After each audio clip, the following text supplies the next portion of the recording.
Okay, this isn't even gonna be decent. It's been a couple of days. We finally got a hold of watching the finals for Best of the Super Juniors. Um, and there's, we watched this. First, we watched Juice Robinson versus John Moxley, Yeah. and I'm like, I'm just not impressed.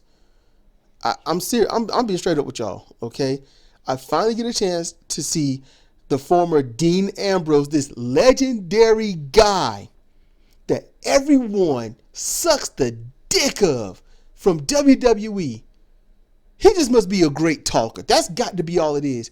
Because we watched, what was a 15, 20 some minute match? All he did was kick, punch, and clothesline. Kick, punch, and clothesline. Kick, punch, and clothesline. And then some move where he lost Juice Robinson in the air. I'm like, I've seen the pop-up suplex, that free fall suplex. I've seen others do it. That won't it. He slipped. All right. The dragon screw here and there. Yeah. Texas Clover. But they didn't do anything worthy of all this. All it was just tables. Just tables outside the ring stuff. Tables outside the ring stuff. That shit is boring. As hell. I mean, the Young Lions outshined his ass.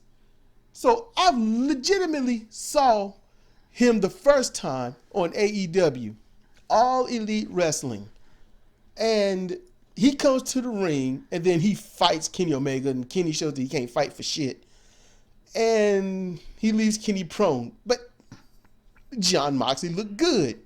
He looked good. I mean, in terms of body, tall. He got stature. Looks like a decent wrestler. Yeah, he looks impressive. He looks like someone that should whoop somebody's ass. He can whoop a guy. But then he can't. And then I listened to his dumbass shoot on WWE and Brock Lesnar and stuff, and he ain't say shit that I didn't know about Lesnar.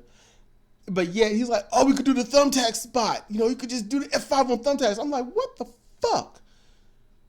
I just pretty much wanted to end the shoot there.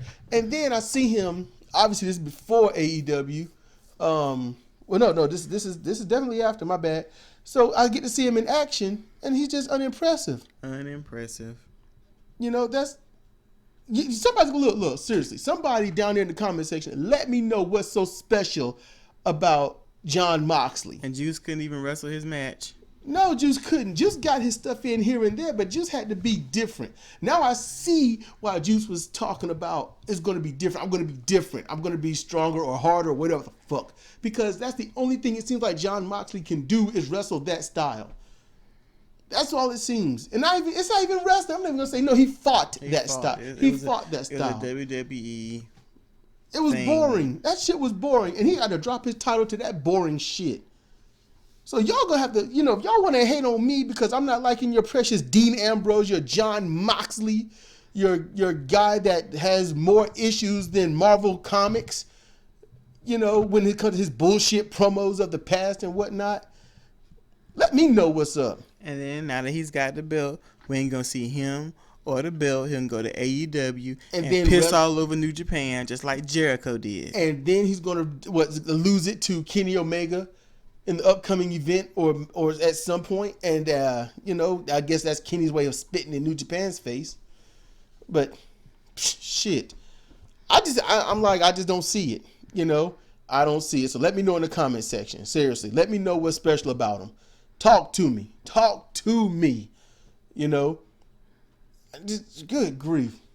There are people that I've seen in the past that did more than him, but far less than any current modern wrestler would do. Like Dutch Mantell and Kevin Sullivan and people like that. They were a certain brand of heels. And I'm mad at myself that I didn't appreciate their style and talent then. I didn't appreciate it. I fucked up in that area. And I don't want to miss out. So I really, really watched Moxley's match with Juice. But I kept losing interest in playing this township game and thinking about Minecraft because I kept losing my interest in the match. I'm like, this is some boring shit. So that's done. Oh, you got to kill that. You got to kill that motherfucker. See, just saw a spider on the wall.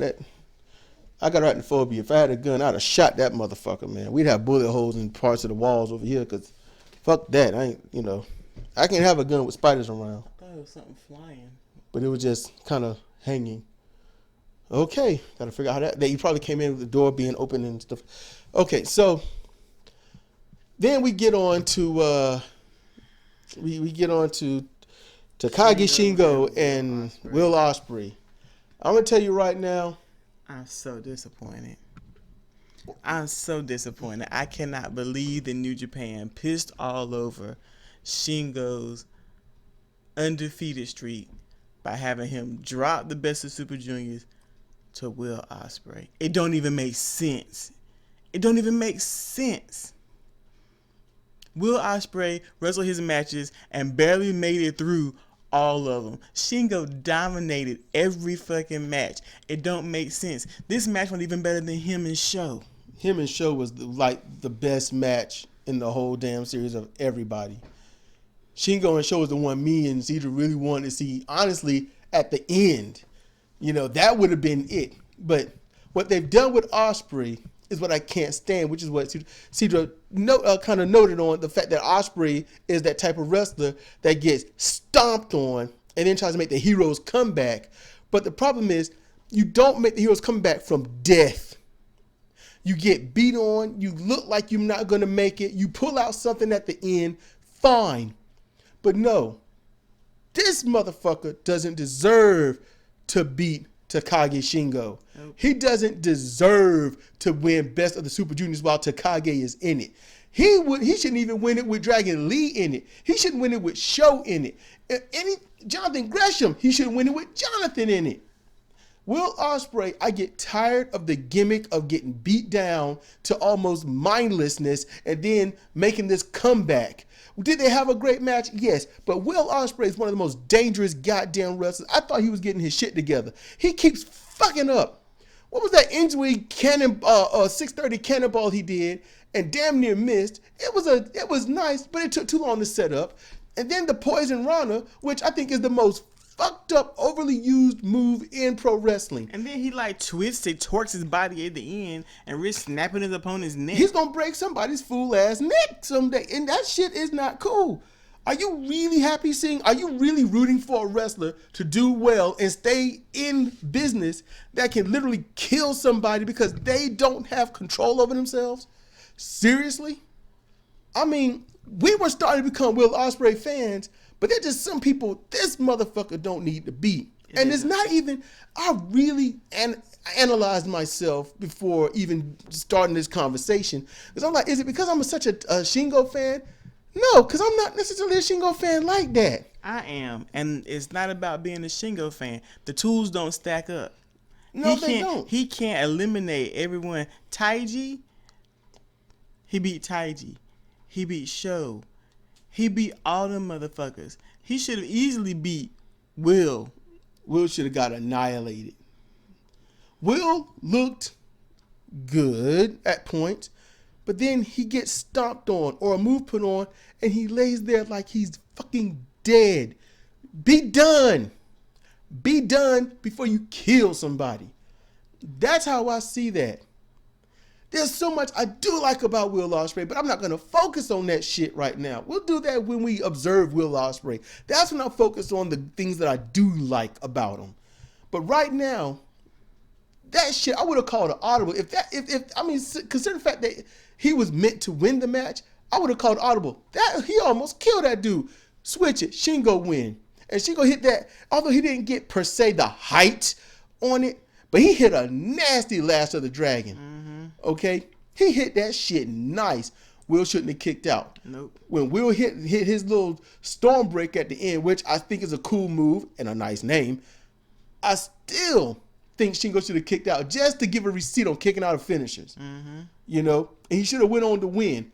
He had like 3 great stiff arm clotheslines. What he calls the pumping bomber, which is an offshoot of Hogan's Axe Bomber. I think you're the only one that remember that. I still think that Shingo should have won. Will took too many damaging moves. Ospreay took a nice, he delivered a nice flurry of devastating moves on Takagi. And Takagi, I thought, yeah, you know what? If he stayed down, it would have made sense. That power bomb, if he stayed down, it would have made sense. You know, I mean, it wasn't even a power bomb. It was like a high angle release dragon bomb. But you know what? They both survived some shit. But Shingo should have won that. And I'm like, New Japan Pro Wrestling, it's not the king of sports. It's the king of disappointment. I mean, in all honesty, just right before Kitamura left, my mindset was, after the Young Lion matches, what are we watching? Because I was really getting to that point. I was like, well, after the Young Lion matches, it goes downhill because now everybody's all, you know, spoiled and bullshitting. And in that match, Shingo and Will could have had a 5-star match. You know, fast paced. People, you know, people that gotta have the keys dangled in front of them, they love a high speed match. Good. But not 100% of the time. Not during the whole match. Damage should slow you down. Being weary, off, you know, a little bit off in your head should slow you down. So just to let y'all know, when that shit happens, that shows the phony part of wrestling. When you're loopy, when you might look like you're concussed, when you look like there's nobody home in your eyes after taking a move, and all of a sudden you're going at high velocity speed 5 seconds later. No, that shows the phony part of wrestling. That's the part that pissed me off. And people that aren't bright enough to see that shit, they see it and they're like, ooh, that's fun. They get up and it's nothing. And he just got like it's nothing. Oh, he's humiliating them. Yeah, what the fuck? Because when you're concussed, you ain't doing shit at high speed. Not a goddamn thing. We both know. Fuck that shit. Anyone out there that's been concussed, you know you ain't doing shit high speed. Laying down is a tremendous effort. Tremendous. It takes a lot of time to do it. I've seen wrestlers who got concussed in the ring, and all that high speed shit gets killed. I've watched it up close. I've seen it on TV. I've seen it. So that shit shows how phony it is.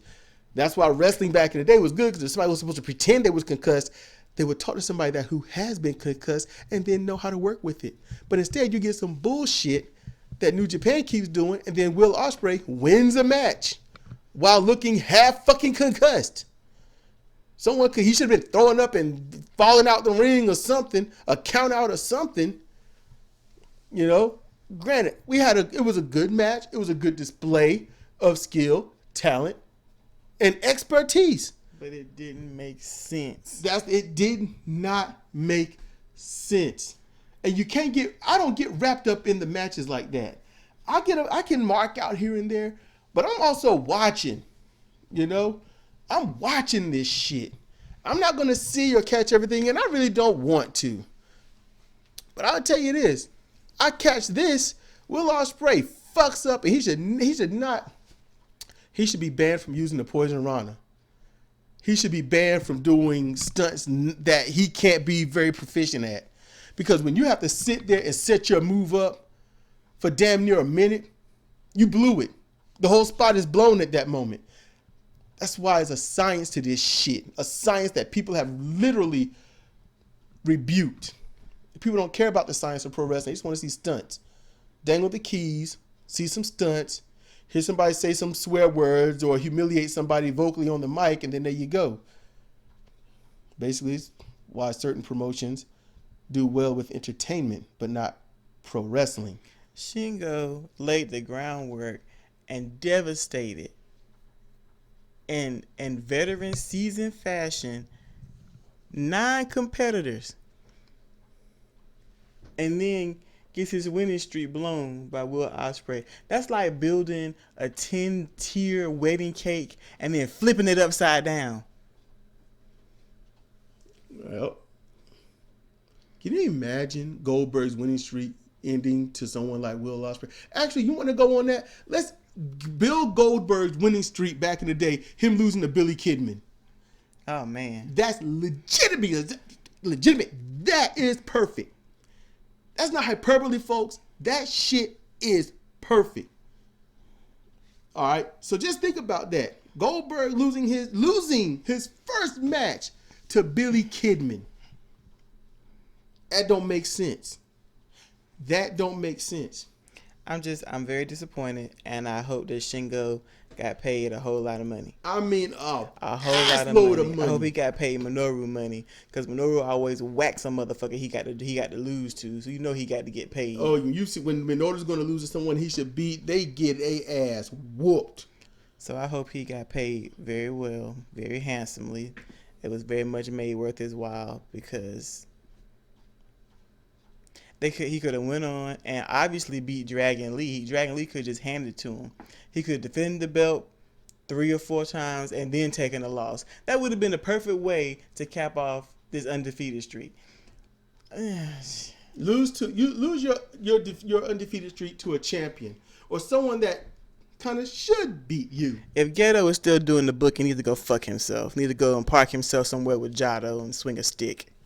That's pretty much all he's kind of doing, swinging his dick. Jado got the stick. Geto got the dick. That's about how that go. I ain't got anything else to say. Yeah, I ain't got nothing else to say. If y'all leave y'all comments, and most likely y'all gonna disagree with me. Most likely gonna disagree with Cedra. But you know something? It's not, and you know what? I don't even get down with Shingo like that. I like his style. I like him. I'm just not a fan. I don't know what it is. I can't. You won me over. Yeah, he got you. I just can't. I'm just not there. I don't care about his pointy butt. I don't care about his pointy butt. I don't care about his pointy butt. Damn it. Damn. His pointy butt, and she picks on Will and his droopy butt. Yeah, his butt droops. Oh god damn. Shingo is an all-around seasoned professional and a ring general. You can see it. Got 14, almost 15 years experience. He don't make sloppy mistakes. Everything is crisp. He don't damn near kill anybody. And it's decisive. It's always decisive. Just like you said, it's a pleasure to watch him. It's a pleasure to watch somebody who knows what they're doing, who has pacing, and can command the match. And he had to throw himself out of his game to wrestle Ospreay's game to make Ospreay look good to get this win. Yep. Because for every other match, he made them motherfuckers wrestle his match. And look, as much wrestling as I've watched over my life, and as much as some of y'all have watched, if y'all have not watched garbage wrestling and y'all watched old school NWA, you watched the beginnings of WCW before they had their Monday night stuff, and you got to see stuff like that. All Japan, Japan Pro Wrestling. You get to see Pro Wrestling Noah, and the 1990s. And late 80s of New Japan Pro Wrestling. If you got to see that and you grew up watching that, or you're just somebody that's interested in seeing that old school stuff and you watch it and you compare it to the shit that goes on today, it's like, what the fuck? It's not even anything you can truly compare. It's not. Back then, wrestling was hard-hitting. Was it slow? No. It had a good pace. It made sense. Now it's high-paced. I get my head beat in with a chair. Like, Marty Scurll, stomping the shit out of Ospreay's head. He had to stomp 12 damn times. And I'm like, if this was an actual cage fight, the ref would have stopped it on the 6th stomp at the very most. At the least on the 3rd. He took well over 10 stomps. And he looked like nobody home, but he went on to win the match. He should have been pinned right then, but they don't know what makes sense anymore. And the reason they don't know what makes sense is because the fans keep dictating what they like, and they don't know what they like. They just want to see some stupid shit. That's what they want to see, some stupid shit. So if the stupid shit is going to sell tickets, do some stupid shit. The fans get their pop, they leave, and don't give a fuck one about the wrestlers, their health, or anything like that. And so you got these same motherfuckers that can't wait to see someone like Will Ospreay. Wow, he's not hardcore, but he's flipping everywhere. He's so cool.